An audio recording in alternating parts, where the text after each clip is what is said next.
Current affairs मतलब MJT education. नमस्कार दोस्तों, मैं स्मित मिश्रा स्वागत करता हूं एक बार फिर से आप सभी का एमजेटी एजुकेशन में। कहां से शुरू हुआ था साथियों, कहां तक आ गए हैं। स्थिति अब वर्ल्ड वार की तरफ पहुंच गई है। इजराइल और ईरान फुल फ्लेज में आपस में अब लड़ना शुरू कर चुके हैं। आपने देखा पिछले दिनों में हिजबुल्लाह का जो टॉप कमांडर था नसरल्लाह, वो मारा गया और उसके बाद से ही ईरान ने धमकियां देनी शुरू की थी। लेकिन अभी आज रात की बात है कि ईरान ने 400 से अधिक मिसाइलें दागी हुई हैं। 180 तो एक ही बार में इन्होंने दागी, उसके बाद लगातार ये फायर कर रहे हैं और अब ये ऐसे इलाके में कर रहे हैं फायरिंग जहां पर आम आदमी रहते हैं। हालांकि अभी तो इजराइल ने यह बताया है कि डायरेक्टली उसकी मिसाइल से कोई नुकसान नहीं पहुंचा है, हमने आसमान में ही मार गिराया। बहुत सारी मिसाइलों को मारने के लिए अमेरिका भी कूद पड़ा। अमेरिका ने बहुत सारी मिसाइलें जॉर्डन में ही मार गिराई। लेकिन अब ईरान जो है ये बहुत ज्यादा ताकत के साथ, मतलब आप समझो कि बैलिस्टिक मिसाइलें यूज कर रहा है यहाँ पर इजराइल पर अटैक करने की, और खुली धमकी दी जा रही है। इजराइल ने भी कहा है कि हम इसका बदला लेंगे और जल्द ही लेंगे, लेकिन डेट और तारीख हम नहीं बताएंगे। आज के दिन आप देखोगे ट्विटर पर केवल और केवल इसी की चर्चा हो रही है। मतलब आज 2 अक्टूबर है, महात्मा गांधी जी की जयंती है, अहिंसा के पुजारी हैं, लेकिन यहाँ पर देखो हिंसा कैसी चल रही है। यहाँ टॉप 10 ट्रेंड में अगर आप देखोगे ना तो 8 से 9 ट्रेंड आपको दिखेंगे ईरान और इजराइल से संबंधित। या तो ईरान का, या तेल अवीव का, वर्ल्ड वार 3 का, आयरन डोम का, इजराइल का। देखो टॉप 5 ट्रेंडिंग में यही है केवल। तो आज की ये टॉप स्टोरी बनी हुई है, आज इसी पर हम लोग चर्चा करने वाले हैं। ईरान लगातार बैलिस्टिक मिसाइलें यहाँ पर दाग रहा है। अब उसमें बहुत सारी तो आयरन डोम के द्वारा रोक ली जा रही हैं, लेकिन बहुत सारी गिर भी जा रही हैं और उससे कुछ पब्लिक के इंफ्रास्ट्रक्चर को नुकसान हो रहा है बेसिकली, क्योंकि इजराइल ने अनाउंसमेंट कर दिया था कि सब लोग जो हैं वो बंकर में चले जाओ। वहां पर वो लोग बंकर वगैरह बना करके रखे रहते हैं। ऐसा कोई अगर अटैक हो तो इजराइल के नागरिक उस बंकर में चले जाएं, जिससे वो उनकी जान बच सके। तो देखो आयरन डोम क्या है, पहले तो इसको आप समझ लो। आयरन डोम बेसिकली मिसाइलों का, एंटी एयरक्राफ्ट मिसाइलों का एक ग्रुप है और उसके थ्रू एक ऐसा कुछ एरिया, उनका जितना रेंज होता है उस एरिया का एक शेल्टर बन जाता है, सील्ड बन जाता है कि अगर इस एरिया के अंतर्गत कोई भी मिसाइल से अटैक होता है तो इस एरिया के रहते रहते हम मार गिराएंगे। तो ये ऐसे इनकी एंटी एयरक्राफ्ट मिसाइलों का ये ग्रुप होता है, एयर डिफेंस सिस्टम जिसे कहते हैं। तो ऐसे ही इसके पास एयर डिफेंस सिस्टम है आयरन डोम वगैरह टाइप का, और इसके अलावा इसके पास एरो भी है, एरो मिसाइलें भी है इसकी। तो वो एरो मिसाइलें बैलिस्टिक मिसाइल की होती हैं, छोटी मिसाइलों के लिए आयरन डोम होता है। तो ये इनका बेसिकली एयर डिफेंस सिस्टम है इजराइल का। तो उसने काफी हद तक रोक दिया और अब अमेरिका भी खुले तौर पर आ गया है इजराइल का फुल सपोर्ट करने। जो बाइडन चाचा जो हैं वो गुस्सा गए हैं और इन्होंने साफ तौर पर चेतावनी दी है कि अगर ईरान नहीं मानेगा तो फिर अमेरिका भी मिल करके लड़ेगा इजराइल की रक्षा के लिए। क्योंकि भाई इनके यहाँ इलेक्शन है और इजराइल के टॉप जो बिजनेसमैन वगैरह हैं अमेरिका में रह रहे हैं, वो प्रेशर डाल ही रहे हैं कि अगर हमारे देश पर खतरा है तो फिर तुम्हारी सरकार को खतरा हो सकता है। तो व्हाइट हाउस में एक टॉप लेवल की मीटिंग्स वगैरह भी चल रही है। ईरानी मिसाइलों को मार गिराने का आदेश इन्होंने दे दिया है कि भाई अगर ईरान की तरफ से मिसाइल आती है ना तो आप जॉर्डन में ही मार गिराओ। जैसे आप मैप में अगर देखोगे, लोकेशन थोड़ा सा देखने का प्रयास करोगे, जैसे आप देखो ईरान यहाँ पर है ना, और इजराइल आपका यहाँ पर है। तो यहाँ से ईरान से अटैक्स हो रहे हैं, ईरान से अटैक हो रहा है तो यहाँ इराक, जॉर्डन, यहाँ सब ना यूएस के एयर बेसेस हैं। तो यूएस ने कहा है कि हम अपने एयरबेस से ही यहीं रास्ते में ही मार गिराएंगे। अगर ईरान का कोई मिसाइल आता है तो रास्ते में ही मार गिराएंगे, और बहुत सारी मार गिराए भी ये। और उसके बाद जो पहुंचेगी वो उसका आयरन डोम और या फिर एरो सिस्टम जो है एयर डिफेंस सिस्टम वो बचा लेगा।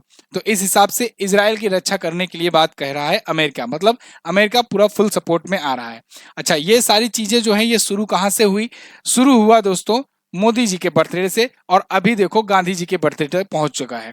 शुरू हुआ पेजर अटैक से 17 सितंबर से, और आज 2 अक्टूबर है। लगातार युद्ध चल रहा है। पेजर अटैक पहले लेबनान में हुए, फिर उसके बाद वॉकी टॉकी फटे, सोलर पैनल वगैरह फटना शुरू हुआ। धीरे धीरे इजराइल ने लेबनान में स्थित जितने भी इनके हिजबुल्लाह के कमांडर हैं सब पर अटैक करना शुरू किया, और धीरे धीरे पूरा खत्म करते करते लास्ट में हसन नसरल्लाह जो बचा था, जो इसका टॉप लीडर था, जो कि 32 सालों से हिजबुल्लाह का नेतृत्व कर रहा था, इसको भी एलिमिनेट कर दिया। जब इसका एलिमिनेशन हुआ तो पूरी दुनिया ने इस पर प्रतिक्रिया जाहिर की। प्रक्रिया मतलब कुछ लोग सपोर्ट में, मतलब कुछ लोग मातम मना रहे थे, कुछ लोग खुशियां मना रहे थे।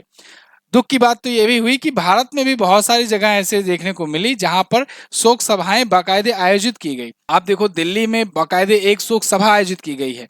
जम्मू कश्मीर में महबूबा मुफ्ती ने कंडोलेंस व्यक्त किया, ऑफिशियल तरीके से 2 दिन का अपना दौरा रद्द कर दिया। मतलब हिजबुल्लाह संगठन जो कि एक आतंकवादी संगठन है, इसके सपोर्ट में ना जाने कितने लोग आ गए इंडिया से भी। खैर ये तो अब 72 हुरों के पास पहुंचे हुए हैं। और बात ये भी है, एक चीज और ये भी देखने को आई कि जो लोग इंसानियत की दुहाई दे रहे थे कल तक, जब ईरान ने अटैक किया तो फिर वो लोग खुशियां मना रहे हैं। अच्छा, इन सब के बीच इससे पहले तेल अवीव में एक आतंकी घटना भी हुई थी। आतंकी आए, कुछ आतंकी, और वो गन से ऐसे शूट कर रहे थे और लगभग 6 लोगों की मृत्यु हो गई तुरंत ही, और कुछ लोग, बहुत सारे लोग घायल भी थे। ये ठीक वैसे 26/11 वाले हमले की तरह था, जैसे मुंबई में अटैक हुआ था ना 26/11 वाला, कुछ उसी प्रकार से, उसी अंदाज में यहाँ पर कुछ लोग आए आतंकी और इसराइल के तेल अवीव में जाकर के गोलीबारी की, जिसमें 6 लोगों की मृत्यु हो गई और काफी लोग घायल भी इससे हो गए थे। तो ये मिसाइल वाले अटैक के पहले हुआ था। उसके कुछ घंटों के बाद मिसाइल से अटैक हुआ, ईरान के द्वारा इसराइल पर हुआ। और उसके बाद यहाँ पर अब ऑफिशियल्स ने कंफर्म भी कर दिया, इसराइल के जो इसराइल डिफेंस फोर्सेस का जो स्पोक्स पर्सन है डेनियल हागिरी, इन्होंने आकर के वीडियो जारी करके पूरा बाकायदे बताया कि ईरान ने अटैक किया है और इसके कॉन्सिक्वेंसेस उनको झेलने पड़ेंगे और हम लोग रिप्लाई करेंगे, उन पर भी अटैक करेंगे, लेकिन कब करेंगे ये अभी हम नहीं बताएंगे। हम अपने हिसाब से और अपने तरीके से रिटेलिएट करेंगे, तो आप लोग देख सकोगे। इसके बाद बेंजामिन नेतन्याहू का भी ट्वीट आया। इन्होंने कहा कि Iran made am big mistake tonight, Iran ने बहुत बड़ी गलती कर दी है आज, and it will pay for it, और उसे इसका भुगतान करना पड़ेगा। तो फिलहाल तो अब देखना होगा अब इजराइल किस प्रकार से रिटेलिएट करता है। अच्छा, दूसरी बात ये भी है कि देखो इस बार जो है ना खुले तौर पर आए हुए हैं। अब तक क्या था कि आतंकी संगठन संगठन से बातचीत चलती थी, मतलब इजराइल ये कहकर मारता था कि ये टेररिस्ट ग्रुप है, हम इसको खत्म कर देंगे, इस धरती से मिटा देंगे, चाहे वो हमास की तरफ था, चाहे वो यहाँ हिजबुल्लाह को लेकर के था। फिर हमास को हटाया और सीधे गाजा पट्टी तो कब्जा ही लिया। लेकिन अब इनका प्लान कुछ और है। इन्होंने अनाउंसमेंट अभी किया कि हम ईरान में जो अभी वर्तमान सरकार है, जो वर्तमान टॉप लेवल का जो एडमिनिस्ट्रेशन है, वो पूरा खत्म कर देंगे और वहां दोबारा से बदलाव लाएंगे। मतलब या तो पॉपेट की सरकार आएगी या तो ये विस्तारीकरण की तरफ घूम पड़े हैं। क्योंकि अभी यूएन में इन्होंने एक स्पीच दिया था और यूएन में इन्होंने एक मैप दिखाया था, अगर आपको याद हो तो एक मैप दिखाया था जिसमें द कर्स और द ब्लेसिंग करके इन्होंने शो किया था कि कुछ देश द ब्लेसिंग है और कुछ देश द कर्स की तरह है, एक समझो पाप की तरह है। तो यहाँ पर देखो इसमें इन्होंने सीरिया, इराक, ईरान ये सब दिखाए थे। अब इसी चीज का फायदा उठाया रसिया ने ये बोल दिया कि भाई देखो इनके इरादे ठीक नहीं लग रहे हैं बेंजामिन नेतन्याहू जो है ये चाह रहे हैं थोड़ा सा ग्रेटर इजराइल को लेकर। तो ग्रेटर इजराइल पर रसिया ने बयान दे दिया कि ये और भी बढ़ेंगे। अभी तो ये शुरुआत किए हैं, अभी ये लेबनान को भी कब्जा करेंगे, गाजा तो कब्जा कर लिए, इसके बाद ये जॉर्डन, सीरिया, इराक, ईरान तक ये बढ़ेंगे और ग्रेटर इजराइल बनाना चाहेंगे। अब इन सब को देख करके यूएस घबरा गया। यूएस सोचा कि सबसे बड़ी महाशक्ति तो हम हैं, आने वाले समय में अगर ऐसे चलता रहा तो ये महाशक्ति हो जाएगा। भाई देखो इजराइल आज के टाइम पे कहाँ किसकी सुन रहा है। अभी जब हिजबुल्लाह के टॉप कमांडर नसरल्ला पर अटैक हुआ तो फिर अमेरिका की एजेंसीज ने बताया कि जब उनके फाइटर प्लेन उड़ चुके थे तब हमको बताया ये लोग इजराइल वाले कि हाँ हम जा रहे हैं उसको मारने या फिर वहां पर अटैक करने जा रहे हैं, एयर स्ट्राइक करने जा रहे हैं। तो कुछ इस प्रकार से इजराइल जो है ये एक्शन ले रहा है कि किसी को कुछ नहीं देख रहा, कौन क्या कहेगा, कौन क्या सोचेगा, कोई मतलब नहीं। आप अटैक किए हो तो आप उसका मुंह तोड़ जवाब लोगे। अब इस पर आपकी क्या राय है? क्या इजराइल जो है ये अगली महाशक्ति बन करके उभरेगा? क्योंकि देखो अब आने वाला समय जो है ना ये नहीं देखेगा कि आपके पास कितना धन है, कितना आपके पास यहाँ पर तोप रखी हुई, कितना जहाज है, ये सब नहीं। आर्टिफिशियल इंटेलिजेंस का जमाना है, साइबर सिक्योरिटी का जमाना है। पेजर तक ये फाड़ दे रहे हैं भाई, पेजर हुआ, रेडियो हुआ, वॉकी टॉकी हुआ, ये सब ये फोड़ दे रहे हैं दूसरे देशों में। तो टेक्नोलॉजी के मामले में ये बहुत ज्यादा आगे है। तो ऐसे में अगली महाशक्ति कौन हो सकती है आप कमेंट करके बताइएगा। क्या इजराइल जो है यूएस को पीछे छोड़ देगा, चाइना को पीछे छोड़ देगा, या फिर आपको लगता है नहीं अभी यूएस बहुत आगे है और ईरान से भी मुकाबला अभी बहुत ज्यादा टक्कर का होने वाला है। ईरान इतना आसान भी नहीं है, ईरान बहुत बड़ी कंट्री है, क्षेत्रफल के मामले में भी, सेनाओं के मामले में भी वो बहुत बड़ा है। फिलहाल ईरान सोचो कि हिजबुल्लाह से इनको अच्छी टक्कर मिलती थी। हिजबुल्लाह ईरान का पाला हुआ एक प्रकार का एक पोषित आतंकी संगठन था। तो ईरान उसको फंड करता था, ईरान उसको सपोर्ट करता था हिजबुल्लाह को, और वो हिजबुल्लाह नाक में दम किया हुआ था। अब उनको खत्म करने में इतना टाइम लग रहा है, तो ईरान तो समझो अभी और ताकतवर है। तो मतलब इजराइल और ईरान की वार जो है ये काफी टक्कर की होने वाली है।